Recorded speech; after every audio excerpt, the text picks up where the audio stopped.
Perfecto. Perfecto. Bueno, buenos días, bienvenidos, bienvenides a todos. Estamos muy felices junto con Rosana Satriano. Mi nombre es Viviana Urovich y junto con Rosa Satriano somos las directoras del Centro Gestalt y estamos muy felices por la convocatoria, digamos que no por el tema, porque es un tema álgido, duro y atravesando la segunda ola en la Argentina, difícil para todos nosotros. Y muy felices y muy honradas de la propuesta de la doctora Liliana Slanian y Ernesto Vitale. Así que, Ro, te cedo la palabra. Bueno, también, mismo que dice Vivi, muy contentas. Muy contenta de generar estos espacios para encontrarnos y para poder compartirlos. Y bueno, yo te voy a presentar a vos, Ernest. Muchos lo conocen, Ernesto Vitale, es psicólogo, hace muchos años, más de 30 años de experiencia, es terapeuta Gestalt, sigue dando clases y da clases en ACBA, en el Centro Gestalt Rosario, en lugares internacionales también, es docente, trabaja en la clínica, nos dio en el Centro Gestalt los seminarios de violencia, ya impartió 2, vamos a ver cuánto más hacemos. Contenta como siempre, de tenerte, de que estés, de que nos propongas cosas. Gracias, Ro, muchas gracias. Siempre tenés ganas de laburar, así que te tomamos tus ganas de laburar y está buenísimo. Y a mí me pone contenta y me gusta tenerte con nosotros. Así que bueno, eso, no sé. Muchas gracias. Encantada de que estés acá y de escucharlos. Bueno, y yo voy a presentarte, Liliana. Contamos con la presencia de la doctora Liliana Slanian, que es médica clínica, cardióloga, se dedica a la atención de consultorios externos en el Instituto Argentino de Diagnóstico y Tratamiento y es especialista en la cesación tabaquista. ¿Tabaquista sería? Tabaquista. Ajá. Bueno, les cedemos la palabra a ustedes, ¿sí? Dale, muchas gracias. Bueno, yo pensaba, junto con Lili estuvimos charlando esta situación de la pandemia el año pasado y del COVID ya este año, en especial este año, y en lo personal pensaba presentar. Vamos a contarles la dinámica, hablaremos 20 o 25 minutos cada uno y nos podemos intercalar con Liliana o interrumpir y después dejaremos también un tiempo de 20 o 25 minutos, calculamos que esto nos llevará 1 hora y media desde las 10, compartir de preocupaciones y de algunos saberes. Y pensaba entonces en la historia un poco de esta movida, de esta charla, y yo por lo menos me remitía a la década del 90. Me acordaba cuando empecé a trabajar, yo hace más de 35 años que trabajo, en esa época me dediqué mucho a trabajar con pacientes con HIV, pacientes que tenían SIDA. En esa época la mayoría de los pacientes fallecía de esa enfermedad. Después empezó a conocerse y a promocionarse la ZT y los cócteles de medicamentos, y hoy por suerte es una enfermedad crónica. Pero ya en aquella época, en aquella década, hace muchos años, me acuerdo de empezar a trabajar, y también con pacientes con enfermedades graves como lupus u otras, ya la diferencia, ¿no?, entre lo que podía ser propio de la enfermedad y cómo cada enfermo se toma. Vieron esa frase famosa de que no hay enfermedades sino enfermos, pero también hay enfermedades. Y entonces, ya desde aquella época empezar a diferenciar o a discriminar o a separar las reacciones propias de una enfermedad de las reacciones propias de este paciente que estoy atendiendo y que padece esa enfermedad. Cada paciente que viene con una enfermedad, nosotros decimos desde la Gestalt, en el cuerpo físico, también tiene un cuerpo emocional, también tiene una manera de expresarla y de ser, y siempre estando atentos a diferenciar una cosa de la otra. También pensaba en compartir con ustedes algo que siempre digo. Ro decía que doy clase en algunos lugares a mis alumnos. Siempre les digo algo que parece un trabalengua, y es que uno como terapeuta tiene que saber que no sabe, y que también tiene que saber que no sabe que no sabe. Siempre parecía confuso ese concepto, pero yo siempre lo sostuve, hasta que el domingo, leyendo a Ana María Fernández, el que sabe escribir, leí algo tan impresionante, ¿no? Y ella dice, Ana María Fernández, una terapeuta argentina muy conocida, el problema se presenta cuando lo que no se ve o no se sabe se consagra como inexistente. Y es eso lo que yo decía de una manera mucho más confusa, pero es eso lo que a mí me interesa, que nosotros como terapeutas sepamos y que tengamos cuidado justamente de no consagrar como inexistente aquello que no sabemos. Y lo más peligroso es aquello que no sabemos que no sabemos. El año pasado hablábamos del aislamiento, del confinamiento, de los barbijos. Yo me acuerdo en abril del año pasado haber leído La sopa de Wuhan, que es un texto online que apareció, escrito a mano alzada por una cantidad enorme de filósofos, antropólogos o pensadores. Si no lo han leído, lo recomiendo. No es un libro que esté editado, pero sí es un libro que aparece online, porque fue escrito en esos meses, a partir de la pandemia. Era la primera vez, o es la primera vez, que tenemos conciencia de estar todo el planeta atravesando lo mismo. Es la primera vez que tenemos conciencia, porque los estragos de la perturbación en el clima la sabemos todos, pero de esta manera, con esta conciencia, en mis 62 años era la primera vez que yo asistía a esto que estaba ocurriendo. Y este año, sobre todo al principio, y así como hablábamos del año pasado de barbijos sí, barbijos no, y aislamiento y confinamiento, este año empezamos a hablar de cepas, variantes, mutaciones y linajes, ¿no? Y los terapeutas o los profesionales salíamos corriendo a través de la conectividad a formarnos. Yo el año pasado di una charla sobre la pandemia, con el mismo espíritu que esta charla sobre la pandemia, y hice 2 o 3 seminarios con una doctora muy importante, la doctora Silvia Ventolila, que quizás muchos la conozcan, una emergentóloga que ha estado en catástrofes mundiales. Y ella es muy claro como advierte que no diagnostiquemos apresuradamente, que no trabajemos como síntomas, reacciones propias y típicas de la pandemia. El miedo, la ansiedad y la angustia, por ejemplo.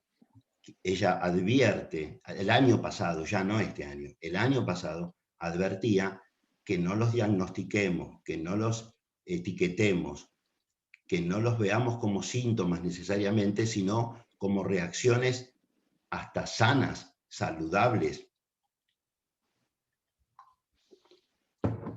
y esperadas. Este año estalló el COVID entre nosotros, y ahora todos, lamentablemente, mi mujer y yo también conocemos gente muy amada que ha fallecido, y supongo que todos conocen a alguien que ha estado en la misma circunstancia o que ha tenido internaciones. Muchos de nosotros se han enfermado, y entonces este año ya tenemos que hablar, porque estalló el COVID, tenemos que hablar, para mí, de los síntomas, con el mismo espíritu que hablábamos el año pasado de la pandemia.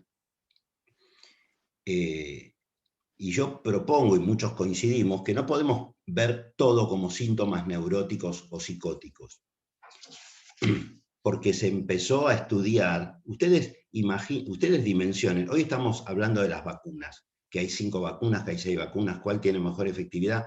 Hace un año o un año y medio que estamos hablando del virus, o sea, la rapidez con que la comunidad, en un café podemos discutir otros temas, pero acá vamos a hablar de esto, con la rapidez con que la comunidad científica y las ciencias han intervenido, y hoy ya estamos hablando de las vacunas. Y muchos estamos creyendo ver, yo soy uno de ellos, la luz al final del túnel. En muchos lugares del mundo ya se están dimensionando. Por ejemplo, el año pasado se hablaba de la nueva normalidad. Yo me acuerdo que era uno de los tantos que discutía ese concepto. Yo decía, esperemos hablar de la nueva normalidad. Ya estaban hablando el año pasado de la nueva normalidad. Bueno, vamos a ver qué va a pasar con esa famosa normalidad. A ver si volvemos a lo de antes, si volvemos más enriquecidos, si volvemos peores. Pero no nos apresuremos. Ese es el espíritu con el que hoy estamos encarando nosotros hoy esta charla. Dividimos con Liliana tres grupos de personas que padecen o que padecieron o que van a padecer esta enfermedad. Nosotros, nuestros pacientes, los que pasaron la enfermedad internados en sus casas, perdón, los que estuvieron en sus casas, que podemos llamarlos leves, aún con pérdida de olfato. Los pacientes que fueron internados en salas o en hoteles o en habitaciones, aún con infección con neumonía bilateral. Y los pacientes que estuvieron internados en unidades de cuidados intensivos o terapias intensivas. Y ya nos metemos directamente con el tema. Y dividimos en esos tres grupos. Por supuesto que puede haber más, pero a nosotros se nos ocurrió dividir en esos tres grupos de distintas afecciones del COVID. Me gustaría que vayamos a la filmina 2, como para pensar, bueno, ¿cómo encaramos nosotros la enfermedad? Cuando digo nosotros, hablo desde la Gestalt, pero cada uno irá viendo desde dónde encara el paciente con la enfermedad. La enfermedad propiamente dicha, ¿cómo la solemos trabajar? Les hablaba de la década del 90, en aquella época, un taller que dábamos en distintos congresos con mi compañera amiga, la licenciada Adriana Leto, diferenciábamos síntomas corporales de mensajes del cuerpo. Y tenía que ver con qué hace el paciente con esa zona afectada, un vitiligo, un hígado graso, un broncoespasmo, lo que fuera. Y lo que se veía generalmente era el rechazo mío hacia mis bronquios. Y la necesidad, cuando hacía de mis bronquios, la necesidad de la aceptación de Ernesto de mis propios bronquios. Y trabajamos con esa diferencia. Bueno, ¿qué podemos hacer frente a la enfermedad del COVID? Yo no creo que nosotros podamos trabajar desde ese enfoque. Yo no creo. ¿Qué hago yo frente a mi enfermedad? Y ahí les contaba que me rechazaban. Desde la Gestalt tenemos la mirada holística y poder pensar en los distintos cuerpos. El cuerpo corporal como memoria no consciente. También podemos recurrir a la psiconeuroendocrinología, una formación prolongada que hemos hecho muchos, y entonces trabajar con los cambios hormonales, los cambios de comportamiento, la relación entre estos distintos sistemas. También podríamos recurrir muchos al enfoque de la nana, que nos hemos formado en ellos. La doctora Adriana Schnacker, una doctora de Chile, contemporánea, que aún vive, y que ella médica y que trabaja la función del órgano afectado, en este caso podría ser el cerebro o los bronquios o el aparato respiratorio. La función, literalmente la función, ¿qué me dice esa función a mí de mí? ¿Qué me dicen mis pulmones? Y para eso estudiábamos, bueno, por supuesto, qué es lo que hacen los pulmones y cuál es la función de los pulmones. Yo entiendo que no podemos aplicar ese saber a los pacientes con COVID. Vamos a la segunda, a la siguiente filmina. Y entonces pensé yo, bueno, o pensamos muchos, bueno, ¿qué es el dolor? Y entonces una definición casi de Google, pensar, bueno, es una experiencia sensitiva, desagradable, displacentera, asociada a una lesión, a una herida, a un trauma psicológico o a una herida, a una cortadura o a un broncoespasmo, como dije. Y poder diferenciar dolores agudos o crónicos, dolores físicos, emocionales y psicológicos. Me parece que la mayoría podemos estar de acuerdo justamente con esta diferencia entre lo que es un dolor del cuerpo corporal, un dolor emocional y un dolor provocado por un trauma psicológico. Y vamos a la siguiente filmina, donde nos encontramos con un paciente con COVID. ¿Cómo miramos al paciente con COVID? Nosotros desde la Gestalt, que trabajamos el para qué y no por qué, vamos a trabajar el para qué en una pandemia donde el COVID lo tenemos que considerar como inevitable, donde nos inyectamos en las vacunas el virus justamente para no enfermarnos. Vamos a trabajar el por qué. Acá yo hago un llamado a todos los terapeutas que tengamos mucho cuidado con qué preguntamos a los pacientes. Yo ya hace mucho que ya no pregunto cómo te enfermaste. Hace mucho que yo ya no pregunto cómo te enfermaste.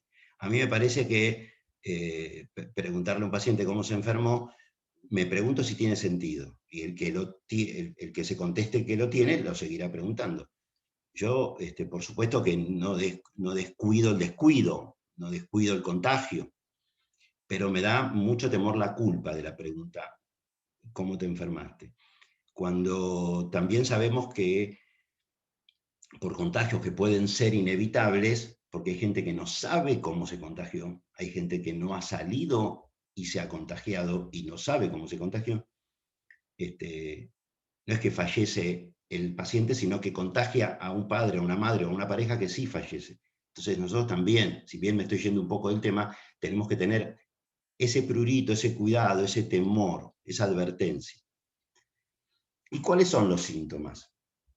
¿Y en cuáles son los síntomas? Ahí es donde nosotros, como profesionales de la salud, tenemos que saber cuáles son los síntomas. Y es muy difícil hoy contar con el médico, porque cuando venía un paciente con HIV, cuando viene un paciente con el hígado graso o con un vitiligo, yo trabajo siempre en interconsulta con los médicos de mis pacientes, siempre, desde siempre. Y siempre tengo profesionales de muchísima confianza con los que trabajo durante décadas. Y en este caso, la doctora Liliana Slanian, María Marta Capsicas, distintos profesionales. Supongo que cada uno de ustedes también trabaja, porque trabajamos con el concepto de multidisciplina o interdisciplina. A mí me gusta más el concepto de transdisciplina. Pero trabajando transdisciplinariamente, siempre vas a necesitar otros profesionales de tu confianza, justamente o para preguntar o para informarte. Y si es el médico de tu paciente, mejor. ¿Cuáles son los síntomas? ¿Qué sabemos nosotros? Porque ahí es donde tenemos que diferenciar los síntomas psicológicos, y esa es una definición de tantas, ¿no? La alteridad irreductible del contacto huido, diríamos en Gestalt, que es un síntoma psicológico, una pacificación prematura del cuerpo corporal, de los propios síntomas de la enfermedad. Tenemos que diferenciar los síntomas psicológicos de los propios síntomas de la enfermedad. Nosotros como terapeutas estamos entrenados a trabajar los síntomas. Y en este caso, en muchos casos, solo tenemos que acompañar algunos síntomas emocionales y psiquiátricos porque son propios de la enfermedad. Estoy viendo el tiempo, así que me voy a adelantar bastante. Vamos a ir directamente a la filmina que sigue y luego te voy a dar paso a vos, Liliana, porque tengo miedo de quedarnos cortos. Prefiero después las preguntas. Y entonces voy ya directamente a algunas reacciones emocionales, anímicas y psicológicas que son propios de la enfermedad. Por ejemplo, delirios en pacientes intubados y estrés postraumáticos. Por supuesto que en el momento de estar intubado el paciente está sedado, pero se ha visto delirios, lo que podríamos llamar nosotros un brote psicótico, y que en muchos casos no requieren ni siquiera medicación psiquiátrica, porque han revertido solos, porque está asociado a ese estrés postraumático, porque ahí no es solamente el virus cómo atacó a ese paciente, sino la situación absolutamente excepcional en este caso. Antes no existía eso. Era un paciente con una enfermedad, o era una epidemia. Esto es una pandemia. La sensación de desconcierto y desorientación en pacientes internados es muy común y tenemos que estar atentos para no trabajarlos como síntomas o como síntomas psiquiátricos. La despersonalización se ha discutido, luego yo les voy a dar las fuentes, se ha discutido en distintos estudios que yo he leído la diferencia entre la despersonalización y la desrealización. No es desrealización, es despersonalización. Y hay un doctor, que creo que es el doctor Moon, lo voy a chequear luego, de la clínica alemana de Chile, que es muy claro cuando dice, son pacientes que de alguna manera piden, preguntan, y hay una frase textual que si luego la encuentro se las voy a decir, de los pacientes que, por ejemplo, ¿qué pasó en ese tiempo? Entre un ¿qué pasó? Sensaciones de despersonalización. Les falta una parte. Y son pacientes que fueron sedados durante días o semanas en coma. Bueno, todos conocemos lo que es un coma farmacológico, sí, pero se está dando de una manera especial. Disminución del rendimiento físico e intelectual. Esa disminución del rendimiento físico e intelectual, que la doctora lo va a explicar con mayor detalle, cuando el virus ataca los músculos, nosotros no lo tenemos que confundir con una depresión. Es una astenia provocada porque el músculo fue atacado.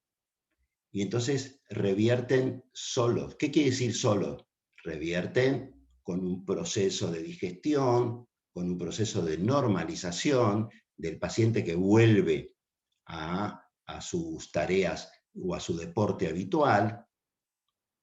En todos estos síntomas, el trabajo nuestro es acompañar. ¿Y qué es acompañar? Es dar soporte. ¿Y qué es dar soporte? Nosotros desde la Gestalt pensamos en el concepto de autorregulación organísmica, es decir, la persona vuelve a encontrar, cuando un paciente que tiene atacado los músculos y no se puede levantar, ese paciente está haciendo lo correcto, no debe levantarse. Nosotros no podemos forzarlo a que se levante, pero si lo pensamos como un síntoma, probablemente vamos a proponerle algo que tenga que ver con salir, con empezar a caminar, pero lo estamos confundiendo quizás con lo que podría parecerse una depresión. Y es una disminución del rendimiento físico, lo mismo pasa con lo intelectual. El licenciado Cristian Sala, el licenciado Cristian Sala habla de el virus como un virus neuroinvasivo. Acá podríamos volver a vernos todos, ya han tomado más o menos nota de esta filmina. Habla del virus como un virus neuroinvasivo. Y entonces nosotros, acá me gusta diferenciar, por ejemplo, la pérdida del olfato. La pérdida del olfato en los pacientes es un síntoma muy habitual. Algunos estudios hablan de un 75%, hasta de un 90%, más de un 50%, distintos estudios. Después podríamos pasarle la última, pero luego donde están todas las fuentes a las cuales yo recurrí para que ellos también las tengan. Y no es lo mismo la pérdida del olfato, que todavía se discute, la pérdida del olfato es porque el virus atacó las células epiteliales de la fosa nasal, o es porque el virus atacó el cerebro límbico. Y el olfato es el único sentido que hace sinapsis directamente en el cerebro emocional. Y entonces, ¿qué sabemos nosotros del virus y qué sabemos de este paciente que tuvo pérdida de olfato? El sentimiento de tristeza, malestar y depresión, ansiedad y agobio, tristeza, malestar, depresión, ansiedad y agobio, ¿son síntomas neuróticos de este paciente que padeció la enfermedad o son reacciones emocionales del virus? Son reacciones emocionales del virus.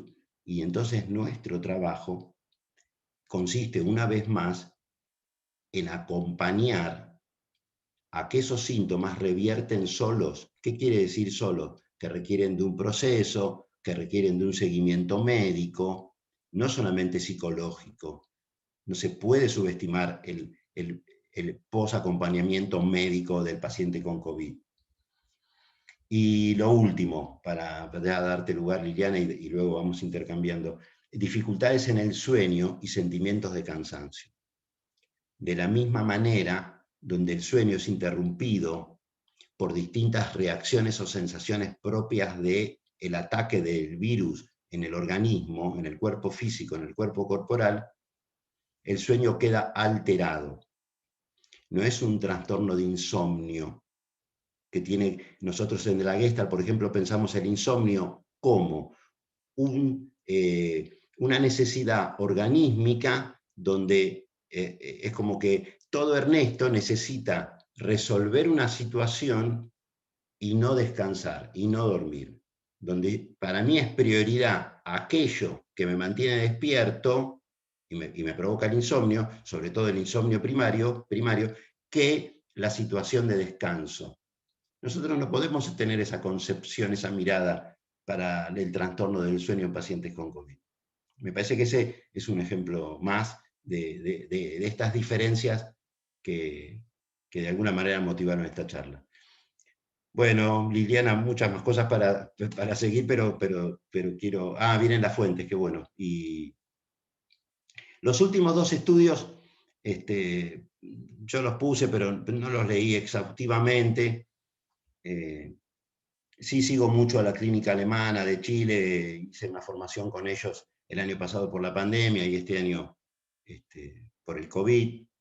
Un estudio muy interesante del País Vasco en comunidad no lo puse ahí, con el Hospital de Barcelona. La Universidad de Rosario ha hecho un estudio junto con la Universidad Privada del Norte de Perú. No es del norte de Perú, la Universidad Privada del Norte, que es de Perú.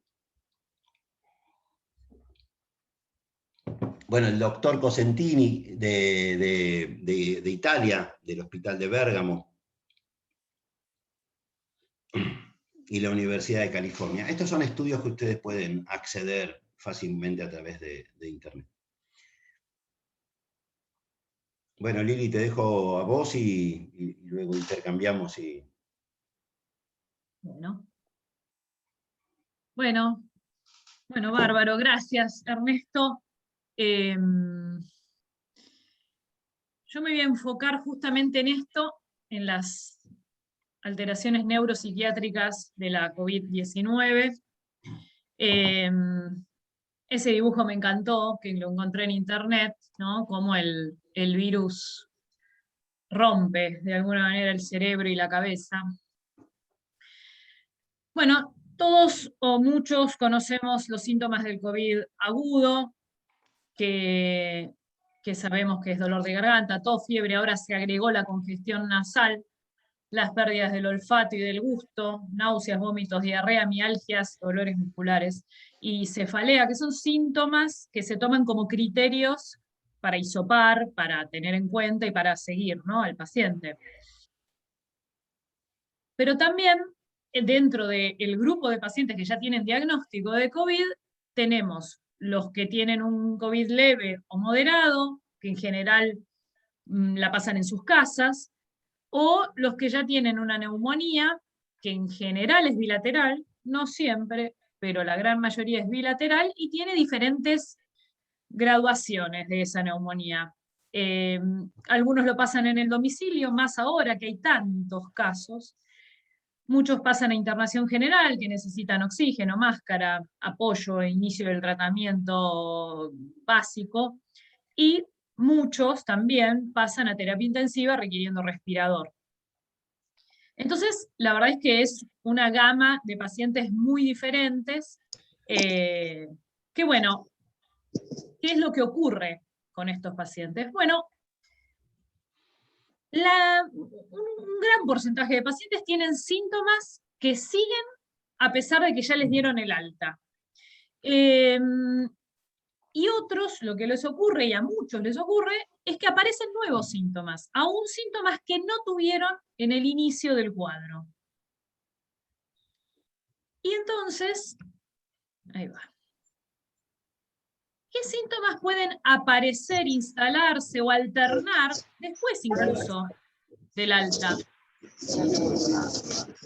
A ver si se pueden mutear quienes estén... Ahí está. ¿Qué síntomas pueden aparecer, persistir? Bueno, dolor de pecho. Quizás no tuvieron dolor de pecho durante el cuadro agudo, pero aparece después. Palpitaciones, taquicardia realmente. Falta de aire, fatiga muscular, fatiga general, tos que quizás no tuvieron inicialmente la tienen después o evoluciona. La congestión nasal puede continuar. Febrícula, sudoración, mialgias, dolores musculares, artralgias, dolores articulares. Falta de concentración, trastornos cognitivos, fallas nésicas, parestesias, anosmias, parosmias, fantosmias, ageusia, digeusia, trastornos en el olfato. Capaz que primero perdieron el olfato, pero después aparecen trastornos en lo que están oliendo, ¿no? Cosas que no son reales, flashes, cosas que están o que son diferentes las sensaciones de las que ellos saben que tenían previamente, lo mismo en el gusto. Vértigo, muy frecuente. Migrañas, gente que nunca había tenido migrañas y que las tiene post-COVID, o gente que era migrañosa y que se le reactivan, se le reagudizan. Ansiedad, depresión, insomnio, como dijo Ernesto, trastornos en la conciliación o trastornos en los despertares, gastritis, diarrea, rash, lesiones en la piel. Realmente este virus nos ha traído mucha complejidad en los síntomas. Nos vamos a enfocar en los trastornos neuropsiquiátricos y en los que tienen que ver con el neurocovid, que tienen que ver con la falta de concentración, lo que dije antes, trastornos cognitivos, parestesias, vértigo, migraña, los trastornos en el olfato y en el gusto. Y vamos a ver un estudio que se hizo de manera retrospectiva de agosto a diciembre de 2020. Hicieron un estudio en el que recabaron información de 236.000 personas que sobrevivieron al COVID. Regina, vente por acá ya. A ver, voy a tratar de mutear a todos. Creo que están todos muteados, pero siempre hay alguno que puede desmutearse sin querer. Ahí no encuentro ninguno. Bien, sigo entonces. Fue una cohorte de pacientes con COVID que tomaron las historias clínicas de estos pacientes y los compararon con ese mismo número de pacientes que hayan tenido gripe, cualquier otro virus, el año anterior, porque en realidad no hubo muchos casos de gripe y de otros virus el año pasado. Entonces compararon estas dos cohortes, que son estos grupos de pacientes. Y también compararon los pacientes que requirieron internación versus los que no requirieron internación. Y evaluaron diferentes alteraciones. Los que tuvieron accidentes cerebrovascular, Parkinson, Guillain-Barré, trastornos neuromusculares, encefalitis, demencia, trastornos psicóticos, trastornos del estado anímico, ansiedad e insomnio. Y también evaluaron si estos síntomas se asociaban a si uno tenía un COVID más severo o no. Y vamos a ver qué obtuvieron. Bueno, este es el cuadro, no me voy a detener acá, simplemente este es todos los pacientes, los 4 grupos de sin hospitalización, con hospitalización en terapia intensiva y con encefalopatía. Solo para señalar que los que más entraron a terapia intensiva eran, en este estudio, hombres, más con obesidad y con antecedentes de diabetes e hipertensión y con obesidad. ¿Qué porcentaje de pacientes tuvieron efectos neuropsiquiátricos de los que la pasaron leves en sus casas, los que no se internaron? Un 31%, o sea, de cada 10, 3 o 4 tuvieron o tienen este tipo de trastornos. De los internados, un 38%, o sea, casi 4 de cada 10. Los que estuvieron en terapia intensiva, un 46%, o sea, la mitad prácticamente. Y los que tuvieron encefalopatía, casi un 70%. Todos los trastornos estudiados, todos esos que yo les conté que estudiaron, fueron más frecuentes en los que tuvieron COVID que en los que tuvieron virus, cualquier virus respiratorio o gripe. Excepto el parkinsonismo y el Guillain-Barré, que el Guillain-Barré sí sabemos que se pueden asociar a otros virus también. Todas las variables fueron más frecuentes en los que estuvieron internados, excepto la neuropatía periférica que fue común en todos los grupos. Los efectos neuropsiquiátricos de la COVID fueron más frecuentes cuanto más severa era la enfermedad. Lili, discúlpame. Sí. Uno de los estudios, el de Bérgamo, el del Hospital de Italia, el doctor Constantini que citaba, hablaba del 55% de pacientes internados post-COVID con alteraciones neuropsiquiátricas. Estoy muy de acuerdo con ese estudio y por lo que yo también veo en mi práctica clínica, todavía deben ser más de lo que este estudio recabó. Estoy de acuerdo totalmente. Lo que pasa es que esto es un estudio, imagínense, retrospectivo en el que estudian las historias clínicas. Entonces puede haber algún subregistro de los síntomas de los pacientes. Acá son las curvas, cómo se separan los eventos estudiados, los que tuvieron, por ejemplo, hemorragia intracraneal o trastornos neuromusculares, versus los que, por ejemplo, tuvieron gripe u otras cosas. Simplemente son cuadros para que los vean nomás. Ahora bien, ¿qué mecanismos están involucrados? Bueno, son todas teorías y por supuesto algunas evidencias hay. Primero por invasión viral directa en el sistema nervioso central. Otra, el estado hipercoagulable que genera el virus en sí mismo, que también conocemos. Y otra tiene que ver con la respuesta inmune que ocurre con nuestro cuerpo posteriormente a la invasión viral.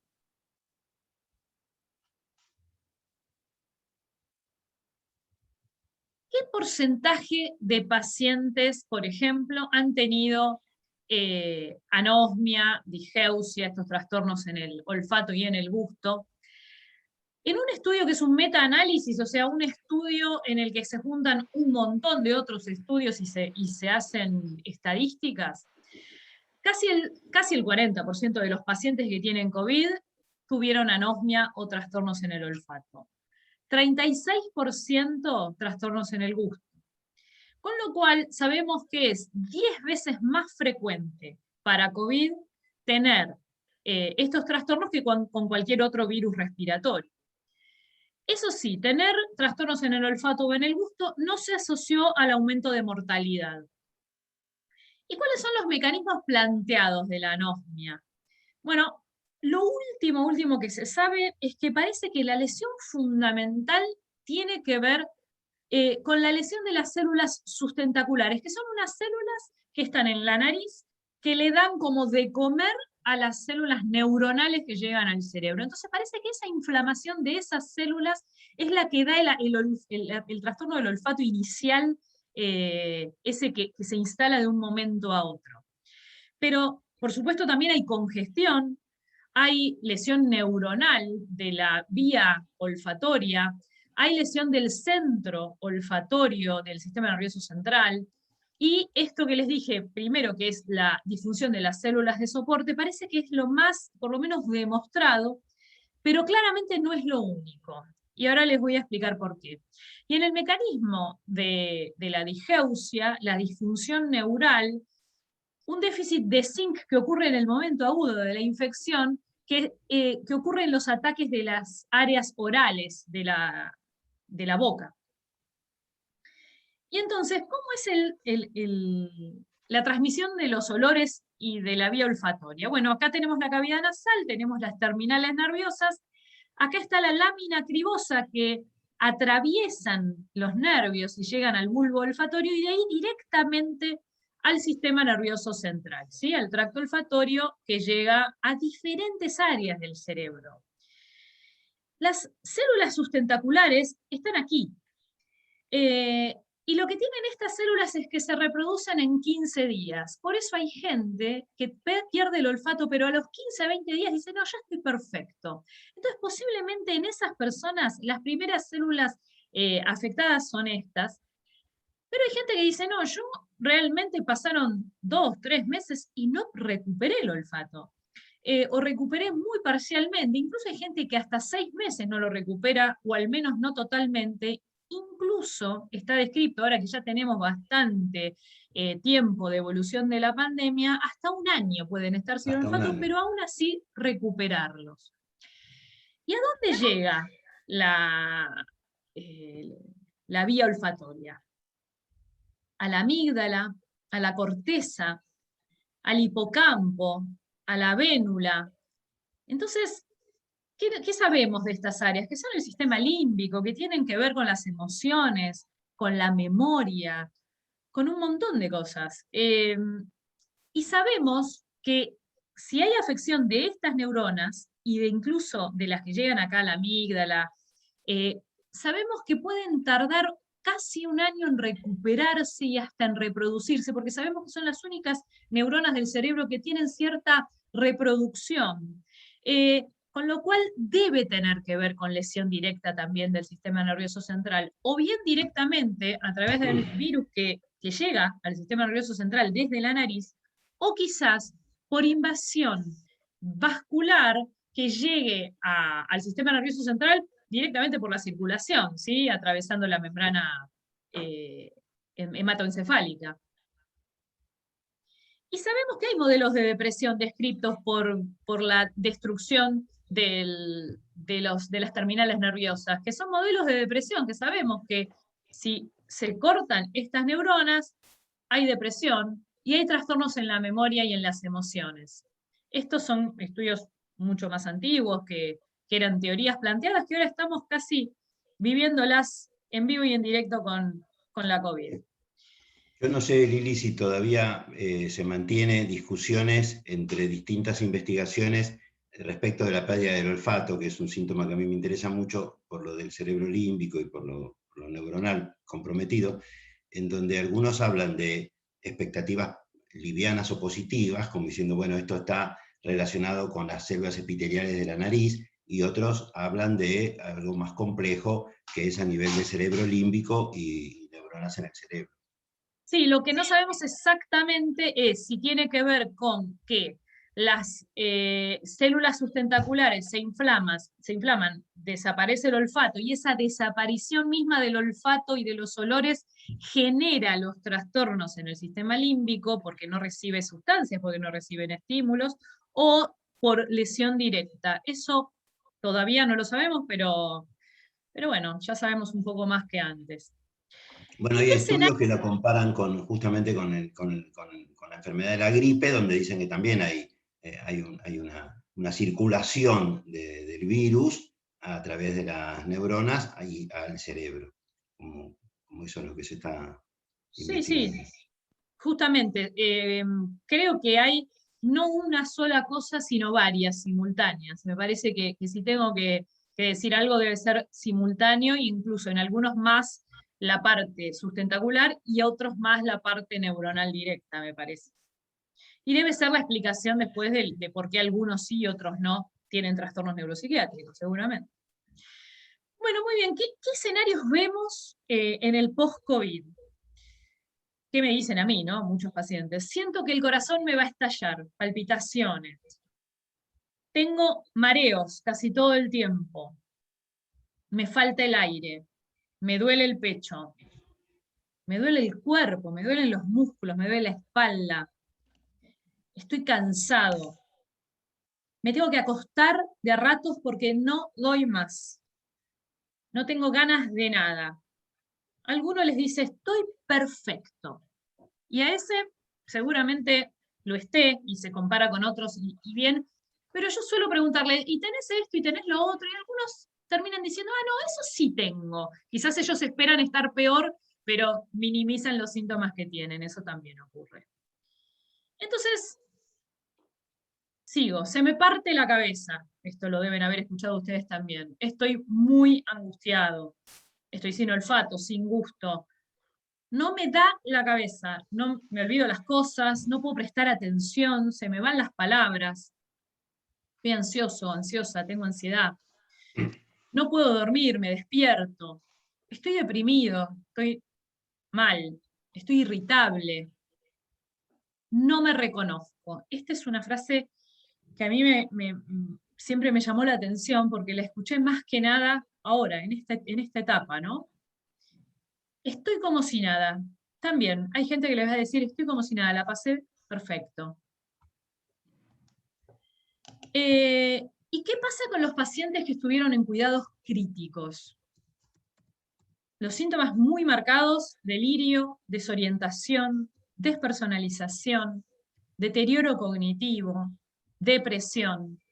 Y también muchos de los pacientes que estuvieron en terapia, al despertar, al estar conscientes de que están en la terapia intensiva, incluso con un tubo en la tráquea, con todos los aparatos, incluso atados, porque por supuesto, cuando uno se despierta, le empiezan a quitar el respirador, hay que despertar al paciente y eso hace que haya un momento de lucidez, pero todavía con un tubo, con una sonda, con aparatos y atados a la cama.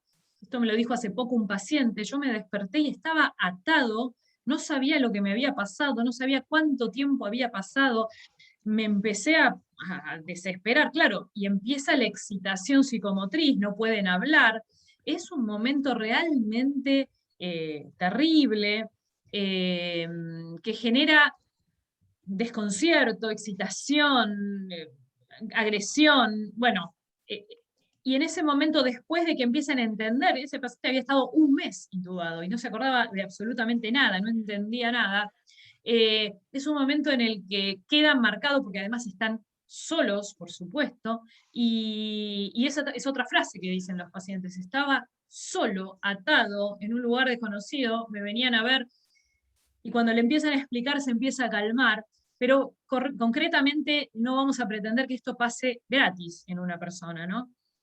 Entonces, ¿cuál es el manejo inicial? Ok, la primera pregunta que uno se hace es: ¿los síntomas que traen los pacientes son de orden físico, emocional o psicológico?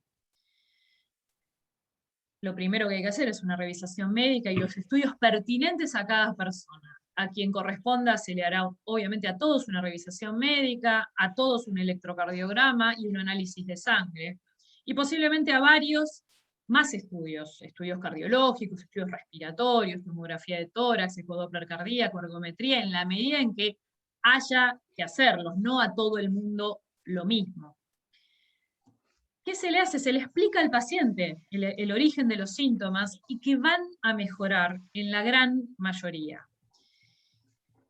Obviamente no negar, no malinterpretar, tranquilizar. Ya con que uno le diga, quédate tranquilo que en la gran mayoría, en un mes ya vas a estar muchísimo mejor de todos estos síntomas.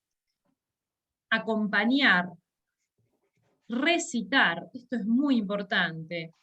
A nivel médico, bueno, en 15 días te tengo que volver a ver, la semana que viene te tengo que volver a ver. Hay cosas que hay que controlar rápidamente, hay cosas que hay que dejar un poquito más. Esto es fundamental, lo que estás diciendo de recitar. Eso es el acompañamiento desde el profesional médico, a diferencia que es absolutamente equiparable al acompañamiento semanal o quincenal que hacemos los terapeutas. Recitar, porque cuando nosotros, perdóname Lili, ¿no? Pero cuando ustedes o nosotros, los médicos o los psicólogos, recitamos o volvemos, estamos trabajando en el proceso. Y aquella famosa palabra que también Liliana decía recién, de van a revertir solo la mayoría de los síntomas, no es una frase suelta, eso es acompañar. Ahí es donde el paciente se siente justamente apoyo ambiental, apoyado por alguien externo, hasta que construye su propio autoapoyo. Dale, Lili. Total. Y esto lo agregué ahora, Ernesto, porque estuve leyendo otras cositas que salieron y que hay que sugerir evitar el consumo de alcohol porque retrasa la recuperación, ¿sí? Si ustedes también, digamos, lo pueden recomendar, es importante. Justamente debe tener que ver justamente con lo neuronal, ¿no? Porque el alcohol interfiere a nivel nervioso en un montón de sinapsis, bueno, y libera sustancias quizás que no deseamos en este momento, más allá de que también altera el trastorno, digamos, del sueño. Lejos de mejorar el trastorno en el sueño, lo empeora porque empeora la calidad del sueño. Así que durante el primer mes se sugiere evitar el consumo de alcohol. Y por supuesto, desde mi lado, hay un montón de cosas que hay que medicar. Muchas veces se medica, por supuesto, lo respiratorio, que ya en general el que estuvo internado viene ya medicado con algún PAF, con nebulizaciones, con medicación. Por supuesto, muchas veces la taquicardia hay que medicarla porque es una taquicardia inapropiada. Por supuesto, a veces hay que dar algo para conciliar el sueño, a veces hay que dar un antidepresivo. A ver, en principio esto lo vamos viendo, pero no a todo el mundo. Muchas veces con la tranquilización y el mensaje de que esto va a pasar, todo aplaca. Y cuando uno recita, recién ahí uno más o menos se da cuenta si es necesario medicar para algunas otras cosas o no. Lo que yo estoy conversando con profesionales de la medicina, a ver si estás de acuerdo, esto no lo conversamos, es que tampoco es una medicación propia de la depresión anímica, y entonces no se piensan en periodos de 6 meses como mínimo, pero esto no sé cómo te manejas vos. Exactamente. Entonces es distinta el acompañamiento y el apoyo, en este caso de la psiquiatría o de la medicina. Yo en general, en el primer encuentro post-internación, post-terapia intensiva, post-COVID severo o post-COVID no severo de internación, pero que la pasó mal en su casa, espero para medicar para la depresión. Muchas veces, y la gran mayoría, en la segunda consulta ya se sienten muchísimo mejor y no es necesario medicarlos. Ahí tenés la diferencia entre la depresión psicológica y la depresión propia del COVID o del virus, pero clarísimo lo que estás diciendo. Es tal cual, incluso gente que llega al consultorio y uno le empieza a preguntar y están muy, muy afectados, pero que en la segunda realmente bajan mucho. No es igual el que ya estaba medicado para la depresión, por ejemplo. A ese sí le sugerimos que por supuesto lo siga tomando la medicación. Bueno, esta es la bibliografía, más que nada son los estudios estos que les conté de las cohortes y del estudio sistemático, del metaanálisis. Así que, bueno, esto era más o menos lo que yo tenía para contarles. Así que, bueno, no sé, Ernesto. Bueno, si ahora a medida agregar. que necesiten o quieran, se desmutan y hacen una pregunta, una intervención y vamos viendo. No sé si le estuvieron escribiendo a Rosana o a Viviana por chat privado alguna pregunta, y entonces Rosana o Viviana quieran compartirlo. No, Ernest, no hay preguntas en el chat, así o que... dar también algún testimonio de estaría alguno de bueno... ustedes que quiera, que haya pasado por esto, o que esté pasando por esto, y si quieren compartir alguna vivencia. Yo Lucila. quería, buenas.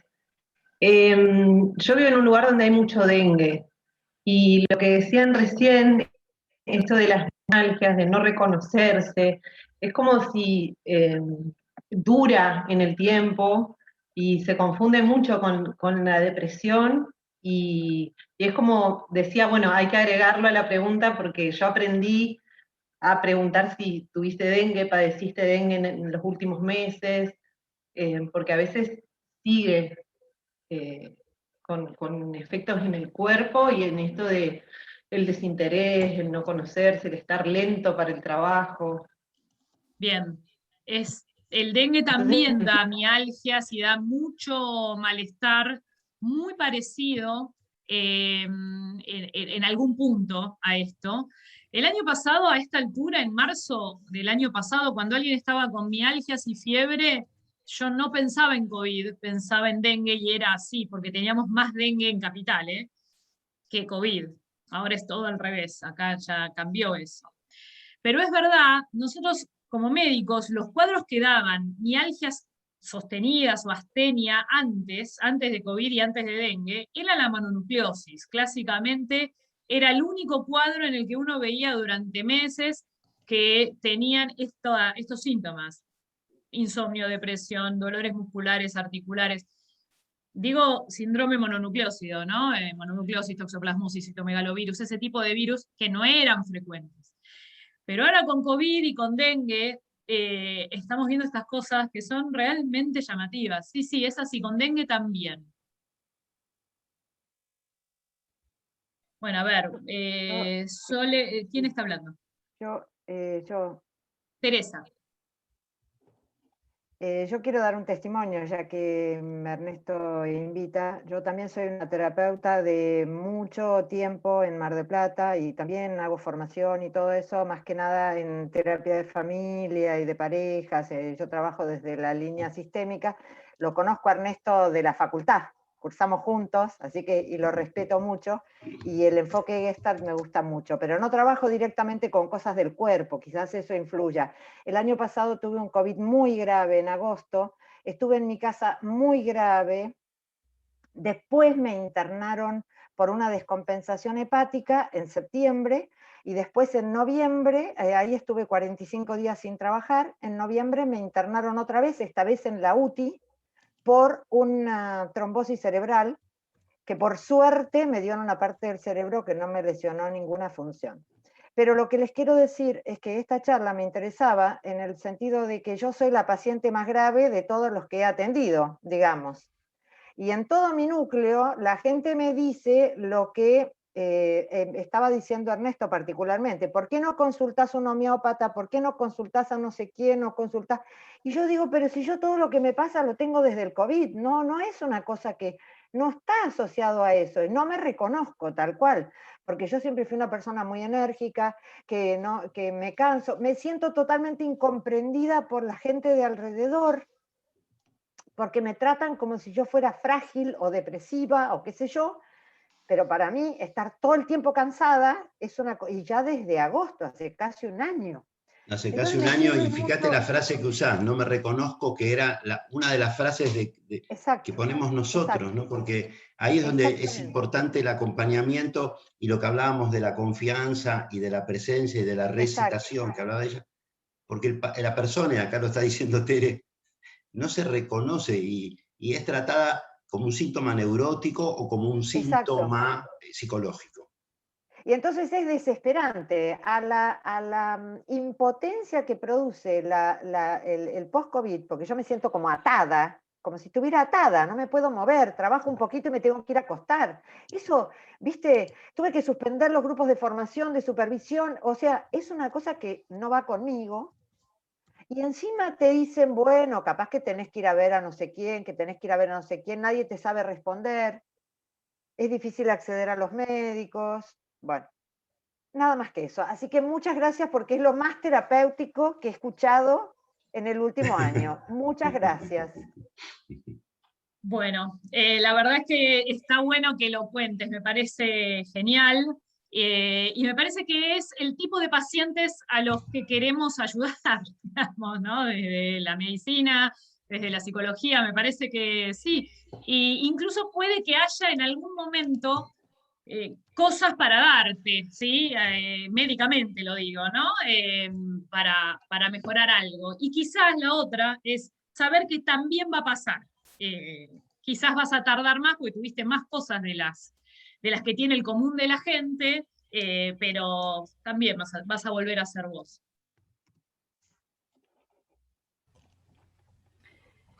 Yo una de las preguntas que quería hacer, y ahora escuchando a Teresa algo también se remitió a esto, tiene que ver con si hay alguna investigación o algo respecto del tiempo después del alta, en el cual pueden aparecer o pueden continuar, porque ahí Teresa está hablando de incluso de aparecer otras cosas, ¿no? En su experiencia, si existe algo sobre esto, alguna información o todavía no.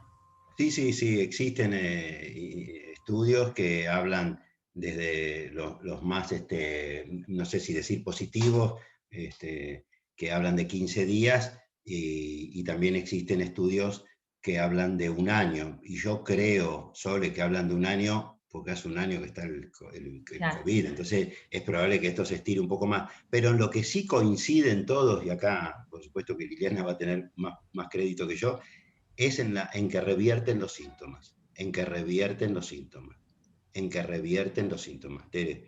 Entonces, esto sí es lo que hay una coincidencia, en que los síntomas revierten. Y algunos estudios dicen que revierten solos.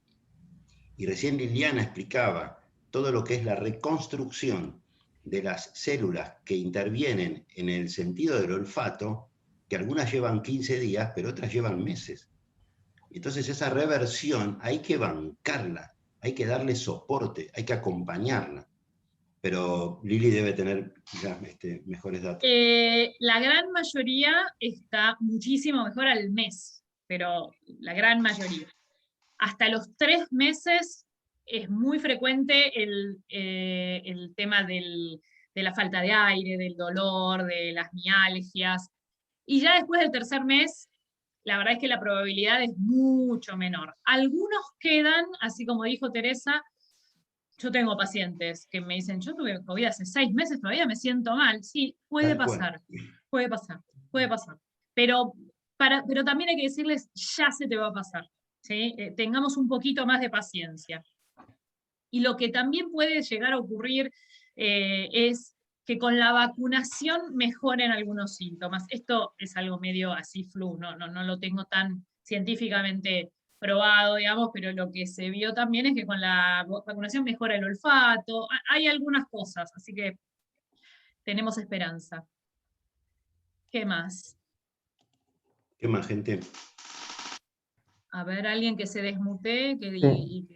¿Qué tal? ¿Cómo andan? Yo perdón que estoy sin cámara, estoy con otra compu. Nada, muy buena la charla, me gusta tener estadísticas que apoyen un poco el entendimiento. Igual me pasó que mientras leían los síntomas pensaba, bueno, cuántas cosas de estas nos pasan a los que no tuvimos COVID también, aunque seguramente en menor frecuencia. Me preguntaba por qué decías, Ernesto, que el enfoque de la nana no se podría aplicar, digamos, entendiendo que ante tanta variedad de síntomas para el mismo virus, quizás la variable tiene que ver con la persona y su historia, quizás no, quizás es una hipótesis, pero me quedó eso ahí como pregunta. Porque tenemos que encarar esto, Mariano, como lo que es, como una pandemia, como que es algo que nos atraviesa a todos, no algo que es una relación entre el individuo y la persona y el virus, sino que es entre el virus y el planeta y el individuo. Desde ahí, lo que tenés que tener mucho cuidado, y lo dejo en las manos de cada uno de ustedes, es en el tema de la responsabilidad y de la culpa, el padecimiento de la propia enfermedad. ¿Qué me están diciendo mis bronquios o mis pulmones o mi olfato? Existe la posibilidad de que no te esté diciendo nada y que solo te esté diciendo que fuiste atravesado por un virus pandémico. Esa es la enorme diferencia con cualquier otra patología. Sí, yo quiero agregar una cosa de lo que vos habías dicho también, Ernesto. Antes yo les preguntaba a los pacientes, bueno, a ver, ¿qué contacto tuviste, cómo estuviste cuando me empezaban a contar síntomas o cuando me dicen que tenían COVID? Y yo lo único que hago cuando me empiezan a contar un síntoma es, ¿tuviste algún contacto estrecho? Porque a mí me hace, digamos, me hace diferencia si tuvo un contacto estrecho o no. ¿Tuviste algún contacto estrecho? Pero esa es la única pregunta. Ya después preguntarles dónde te lo contagiaste, cómo te lo contagiaste, quién te estaba, cómo te cuidaste, cómo no. Ya no tiene ningún Es interesante sentido. relacionar el tema de la pregunta del contagio con el comentario de Mariano, porque si me apurás, yo no estoy en contra de que preguntemos dónde se contagian o cómo se contagian, no es que estoy en contra. Digo, tengamos cuidado, porque como alguna vez me dijo alguien, creo que fue Jorge Bucay, la culpa es un bozal que usamos los perros que no mordemos. Entonces, tengamos cuidado con el tema de crear o fomentar una sensación de culpa en una situación, de nuevo, absolutamente pandémica. Sí, porque además lo que le suele pasar a la gente es que cuando empieza con síntomas de COVID, lo primero que hace es evocar con quién estuvo los últimos días y empieza, la verdad es que se complica más toda la parte neurológica y psiquiátrica y psicológica porque empiezan con la culpa y tienen un temor terrible hasta que pasan los 10 días de que si su padre, su madre, su hijo, su hermano que tiene tal y cual cosa se contagiaron y entonces yo lo contagié. Bueno, entonces, la verdad es que eso también es importante. Yo creo que no hablamos de eso, pero a mí me parece que es muy importante restarle importancia a ese tema para que no sumen culpa, paranoia y un montón de cosas que realmente para el momento agudo y para el posterior de COVID no ayudan. Hola, ¿qué tal a todos? Por ahí se me ocurre sumar así en el sentido de esto que vienen diciendo, algo que yo no sé si en otras ciudades o provincias habrá pasado. Yo estoy en Posadas, Misiones, y acá lo que pasaba mucho, no sé si tanto este año, que ya está como más generalizado el contagio, pero por lo menos sí hasta el año pasado, o este enero y febrero, pasaba esta cosa social, tipo de mancha, ¿no? El que estaba contagiado, medio que no quería decir, que nadie se entere, se encerraba nomás en su casa, ¿no? Estaba esta cosa como de marcado, ¿no? Ah, fulano se contagió y todos se enteraban y se mandaban mensajes tipo cadenas de WhatsApp, ah, viste que fulano se contagió, viste que fulano, y bueno, y que si salió y que no, y encima fue al supermercado, ¿no? Son cosas muy, muy pueblerinas quizás, pero me parece que sí estaba esta carga de culpa. A mí me ha pasado, ¿no? Mi cuñado vino de Buenos Aires, allá no se contagió, vino acá se contagió, y era la sensación de, mirá si yo lo contagié, ¿no? Como esta carga extra, por ahí lo pienso por ahí un poco más desde lo comunitario, desde lo social, de cómo puede aparecer también esta idea de o culpar a otros si me contagié, o la culpa de contagiar a otros, ¿no? O la culpa en el propio contagio. Bueno, eso nomás, gracias. Yo creo que hay un par de cosas, ¿no? Si estamos hablando de una persona, entre comillas, responsable, no tiene ningún sentido preguntarle nada, ni nada. Y si se contagió, porque nos vamos a contagiar, muchos nos contagiamos, y el virus es súper contagioso, y aunque nos cuidemos, nos vamos a contagiar seguramente. También hay un montón de personas que son irresponsables y que tenemos otro tema, pero tampoco es cuestión de culparlas ni nada, ¿no? Pero bueno, porque ya después cuando uno está contagiado ya está. Creo que hay dos diferencias. Y yo siempre lo que le digo a mis pacientes es que cada uno se cuida a uno mismo. Que uno se cuida a uno mismo, listo. Ya después si se contagiaron y ya están con COVID y qué sé yo, de dónde vino, si fue, si vino, si no vino, ya no tiene ningún sentido. Ahora, cuando estamos así como estamos, que cada uno se cuida a uno mismo, ¿no? Eso que pasó el año pasado pasaba acá también, en menor medida, porque no es pueblo, pero pasaba también en Buenos Aires eso, y porque había pocos casos, entonces cuando había uno era, ¿y qué hizo? ¿Y dónde fue? ¿Y cómo no se cuidó? Y qué sé yo. La verdad es que el cuidado igual hay que promoverlo, yo creo que desde el Estado para abajo no está bien claro lo que hay que hacer y lo que no hay que hacer. Nos meten cortes de que nos encierran, pero quizás no nos explican algunas otras cosas que nos pueden ayudar. Es más complejo que eso, ¿sí? Lo que estoy segura es que el que está contagiado o el que estuvo con un contacto que en su casa que está con alguien con COVID, y ya no hay culpas, no hay nada, ya está, el virus es así, se nos va a meter a todos en nuestras casas, que no hay culpa. A mí me gustaría incluir en esta intervención de libertad el tema de los mecanismos de defensa, que por ahí están propios de los terapeutas, de nosotros, como de estar atentos a esos mecanismos de defensa que, si bien son individuales de nuestros pacientes en nuestro consultorio, son universales, son familiares, son comunitarios también. Y entonces habría que ver. El otro día me llamaba Jorge Bucay y me decía, sabía que iba a dar esta charla, o que estamos dando con Liliana esta charla. Me dice, sí, el año que viene vamos a tener que armar una charla que hable de la reconciliación con el abrazo. Y así que ya estamos ahí investigando. Y yo creo que en serio que el año que viene vamos a vernos muchos en algunas charlas que tenga que ver con, ¿pasó la tormenta? Sí, bueno, ¿cómo volvemos? Y a mí me parece que, hablando de mecanismos de defensa, Libertad, hablando de mecanismos defensivos, a mí me parece que vivir al otro en la calle como un enemigo cuando no tiene barbijo, o cuando se acerca demasiado en el supermercado, de vivirlo como, ¿qué estás haciendo? ¿Viste? Como un rechazo al vecino. Una pensadora boliviana en La sopa de Buján decía, no perdamos, Galindo decía en La sopa de Buján, no perdamos la calle es nuestra. Y la perdimos, la tuvimos que perder, pero no la perdimos, pero bueno, la congelamos un año, pero no la perdimos, ya vamos a volver. Y para volver vamos a tener que desempolvar algunas cosas del armario y poder volvernos a abrazar. Pero en este momento me parece que son mecanismos de defensa necesarios, no los diagnostiquemos. La semana pasada vino un paciente que 47 años estuvo, bueno, es uno de los que conté, estuvo 2 meses internado en terapia intensiva, ¿no? Y claro, 47 años, tiene 2 hijas chiquitas, su esposa, y tiene sus padres, por supuesto, y hermanos. Entonces, cuando después de ver todo lo clínico, la angustia que tenía, el llanto, etcétera, lloraba por él, por sus hijas, por sus padres, por todo por su sensación física, por lo que le estuvo por pasar.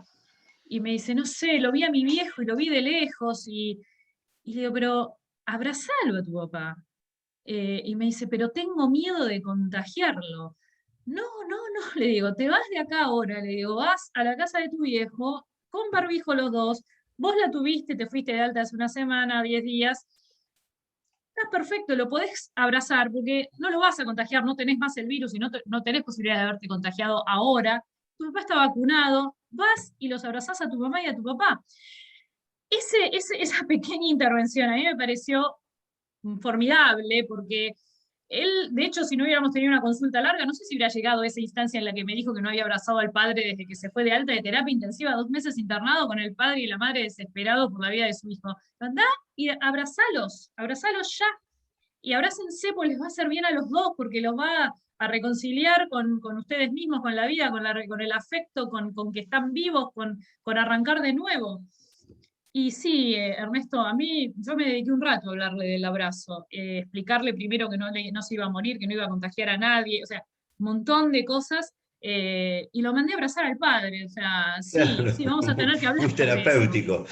Te voy a dar el teléfono de mi hija, que hace un año que no me abraza por lo mismo, por el temor al contagio. Y ahora que me voy para allá, supongo que nos vamos a volver a abrazar porque ella está vacunada y yo también. Pero sí, yo creo que esto que me decía Jorge es algo que nos va a dar tema el año que viene, sin ninguna duda, que es volver a desempolvar algunas dinámicas amorosas y afectivas que hace 1 año y medio que las tuvimos que reprimir e instrumentar lo contrario, ¿no? Como esto de mirar al vecino con mala cara porque no tenía barbijo, y fue una protección. ¿Qué más, chicos? Vamos por ahí unos minutos más, hasta 1:30, ¿les parece? Con todo lo que dijeron, y escuchando lo que decía Teresa, me parecía como muy importante esto de, ante la incertidumbre, el poder informar, el poder validar, el poder normalizar muchos síntomas. Me parece de que eso es lo terapéutico y sí, eso es lo que puede generar como bueno, mayor tranquilidad, ¿no? Me sirvió mucho lo que contó Teresa, así que muchas gracias, y también toda la charla. Bueno, eso, muchísimas gracias. Me parece de que esa es la manera que tenemos que acompañar los terapeutas. Hay conceptos básicos que hay que desempolvar, sobre todo para los terapeutas. La estructura de espera y la tolerancia a la frustración, que lo hemos estudiado todos en la facultad, que no tiene que ver con una línea terapéutica. Son dispositivos internos que la mayoría tenemos y que hay que, como si uno tuviera que volver a lo básico o a lo esencial, ¿no? Porque sin estructura de espera y sin tolerancia a la frustración no podríamos estar hoy acá, por ejemplo. ¿Quién más, chicos? Buenas. Lucho. Yo pensaba, escuchando a la doctora, qué línea delgada, ¿no? También en el hecho de esto de intervenir con abrazar, justamente donde, primero, no sé, yo pensaba cómo trabajar, porque tengo muchos pacientes que, digamos, están en la misma y en la responsabilidad y en la culpa, y bueno, cómo trabajar los miedos, digamos, primero, o los escenarios temidos, digamos, ahí. Y yo como que me dio un poco de tembleque el hecho de decir anda a abrazar, porque si por puta casualidad se llega a contagiar el familiar, por otra razón, por otra vía, ¿cómo, digamos, ahí hacer, digamos, volver a mandar a este paciente para atrás y, bueno, obviamente trabajar la culpa y todo esto que genera, y también desde el vínculo terapéutico ahí, ¿no? Cómo verlo también, de cómo intervenir ahí en algo tan propio y tan personal, siendo tan directivo. Claro, pero ahí es fácil, porque ahí le echás la culpa a la doctora. Claro, ni me dijo la doctora. Por supuesto. A ver, es buenísima tu pregunta, es súper interesante porque tengo muchas cosas para decir al respecto, ¿no? A mí me pasó el año pasado que yo tengo muchos pacientes añosos, que ustedes bien sabrán que la pasaron mal, que se deprimen, que no podían ver a sus nietos, a sus hijos, sus afectos, aislados solos porque eran los de altísimo riesgo y no estaba la vacuna. Sabían que se morían los de la edad de ellos y entonces generaba muchísima angustia. Empezamos a saber, primero que nada, que el contagio más importante no era el del contacto, ¿sí? El de las superficies, que nos pasábamos limpiando las cosas del supermercado, que la gente usaba guantes, una locura en la que estábamos. Hoy, ahora una locura hoy. Sí, tal cual. Pero digamos, supimos mejor acerca de los contagios, de cómo son, de cómo es el mecanismo, ¿no? Yo me la pasé informando a los pacientes de muchas maneras, por grupos de WhatsApp con mis pacientes, por Instagram dando vivos, de cómo había que cuidarse. Básicamente me dedicaba a eso, me dediqué a hacer eso todo el año pasado. Nosotros mismos empezamos a entender cómo era y se supo mejor ya hacia la mitad de 2020, la segunda mitad de 2020, que el contagio más importante es por los aerosoles que quedan en el aire, en los ambientes cerrados, y que uno los respira, o sea, inspirar el virus es el peor mecanismo de contagio, no tanto el toco y me pongo la boca, o lo que traigo del supermercado que alguien le estornudó encima, pensábamos que el virus quedaba en las superficies por no sé cuánto tiempo y en realidad no es así. Entonces, teniendo en cuenta cosas científicas, estoy diciendo, ¿no? Obviamente que el distanciamiento es importante, pero yo siempre le digo a la gente que las cosas más importantes son la ventilación y el barbijo. La ventilación y el barbijo. Si uno está ventilado y con barbijo ya tiene muchos puntos ganados, por supuesto estar a distancia y por supuesto la higiene. Tampoco vamos a andar sin lavarnos las manos, por supuesto.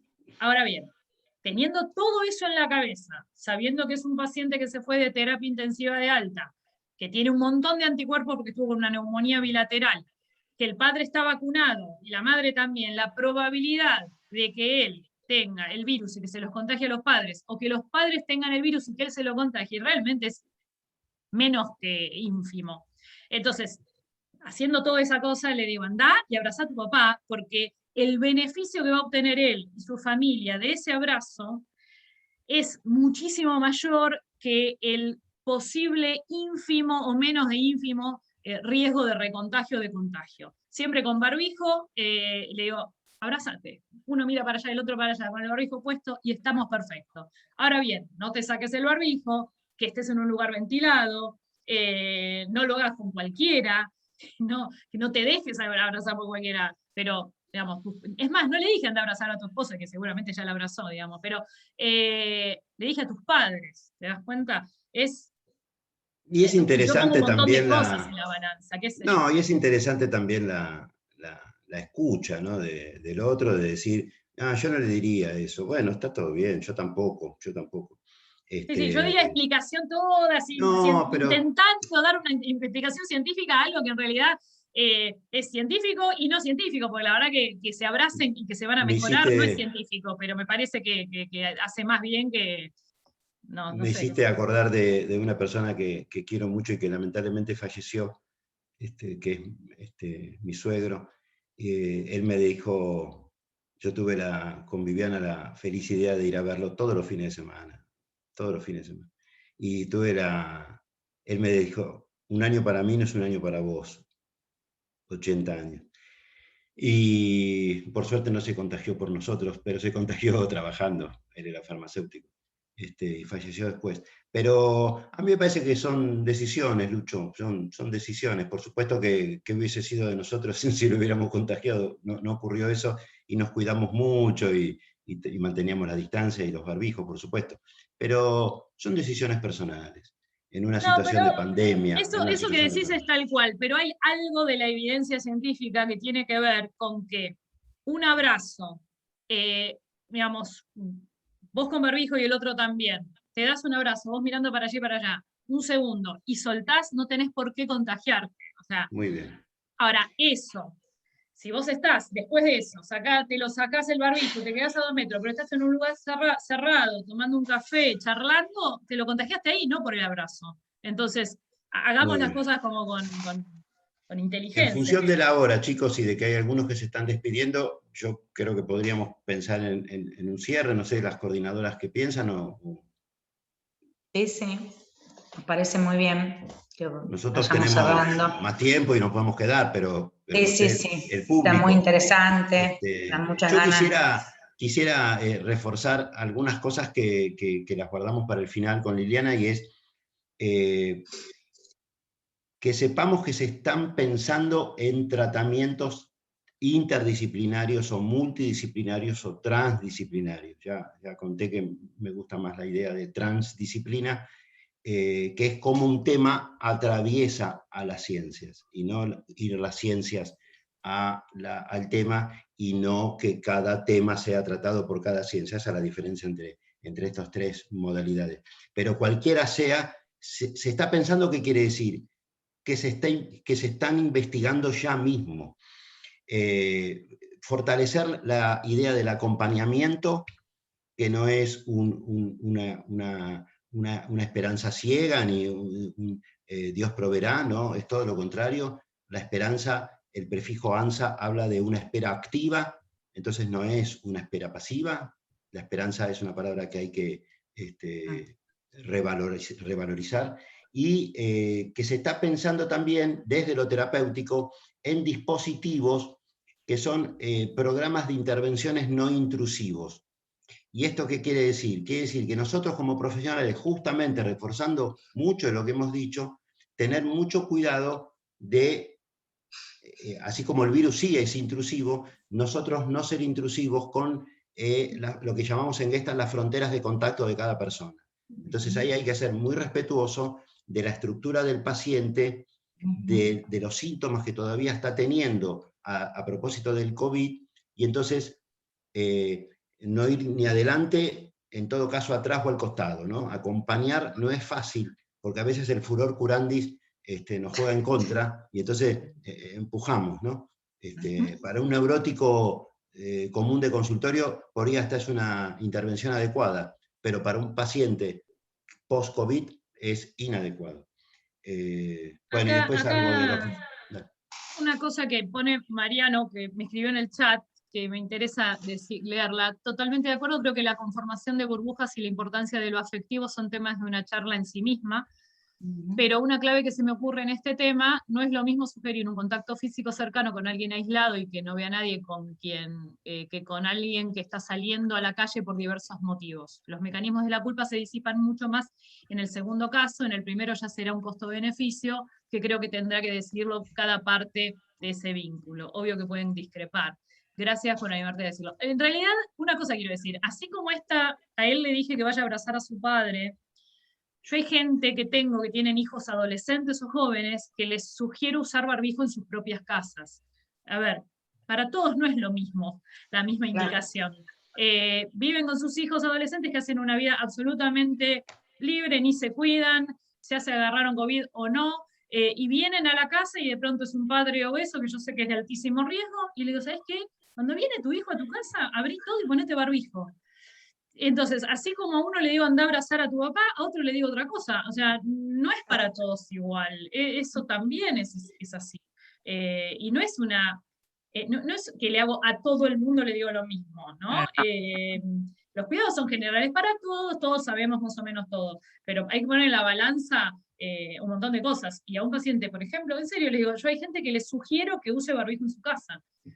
No sé si me hacen mucho caso. Un aviso a la población, sí. Un aviso a la población, sí.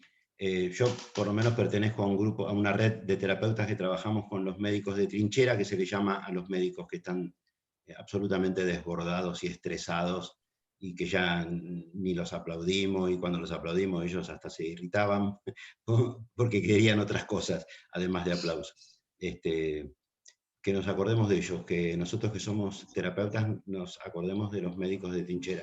Están absolutamente desbordados, estresados, y eso iba a ser un tratamiento, cuando termine esto, que yo soy de los que piensan que faltan algunos meses, pero no mucho más, que nos asociemos a redes de profesionales que trabajan con los médicos de trinchera, porque esa gente sí que va a necesitar mucho de nosotros, y que trabajemos ad honorem con ellos. Esto es un chivo que me interesa compartir con los colegas. Bueno, gente, agradecerles Ernesto, un segundito, sí. Una última cosita, después, no ahora porque es otro tema. ¿Pasarías algún contacto a estas asociaciones? Porque me interesaría estar en contacto. Después, luego te comunicas conmigo. Pero... Dale, perfecto, gracias. Bueno, gente, agradecerle mucho a Rosana Satriano y a Vivian Urovich, y en especial a la doctora Liliana Slanian. Como les dije, no sé si quedó claro, la doctora Liliana es mía, ustedes búsquense otro. No, mentira, pero es interesante trabajar en equipo. Yo lo sugiero, lo recomiendo y lo practico. Muchas gracias. Gracias Ernesto, gracias Lili por estar tan presentes, y la verdad me llevo un montón de cosas muy buenas. Y algo de lo que yo ahora, que está bueno tomar los elementos que hay y con cada caso individual ver, pero tomar los elementos reales que hay, que el paciente trae y con lo cual puede contar, está buenísimo. Gracias. También yo muy agradecida, muy conmovida con algunas partes de lo que fuiste compartiendo, Liliana, muy agradecida por toda la información, y honrada de que nos hayan elegido para compartir esta hora y media de sus saberes con todos nosotros, ¿sí? Bueno, Lili, cerrá vos, dale. No, gracias a ustedes por la invitación. La verdad es que para mí es un placer compartir estas cosas. Me parece que podemos sumar muchísimo en conjunto, como decía Ernesto, transdisciplinariamente, y bueno, es lo que intento hacer siempre, así que nada, me encantó y me encanta escucharlos también, porque a mí también me fortalecen un montón de mi actuar médico, así que bueno, eso. Liliana tiene unos vivos que saca, creo que los domingos, ¿puede ser? A través de tu ahora Instagram. Menos frecuentemente, pero sí, hago vivos en Instagram y yo soy Aslanian Liliana en Instagram, al revés, Aslanian Liliana. Nada, pueden escuchar, están ahí guardados todos en las publicaciones. ¿Eso es los domingos, Lili, que suelen ser? No, ahora no lo estoy haciendo los domingos, lo estoy haciendo cuando da. Depende cómo venga la mano. Es posible que Analía Cordero se ponga en contacto con vos y te invente algún vivo de algo. Acá presente. Bueno, gente, muchas gracias. Besos, gracias. Muchas gracias. Saludos. Gracias. Gracias. Chao. Gracias. Esta parte siempre me divierte. Chao, Alba. Chao, Albita. Chao, Silvina. Chao, Silvina. Chao, Silvina. Chao, Silvi. Tere. Chao, Tere. Chao, Tere. Está tu amiga Chao, María Coco. ¿Quién? Además estaba. Estaba tu amiga María Coco. Sí, la vi. Sí, ya saludé. Cris y la hija. Bueno, quedan 8 ahí que se estarán yendo. Bueno, Lili, otra vez agradecerte, Hermoso, la Lili. verdad que fue hermoso, no sé. Muy lindo. Muy lindo, muy fluido, muy... Lili, cerrá la grabación, por favor. A ver. Stop. Eso. Para.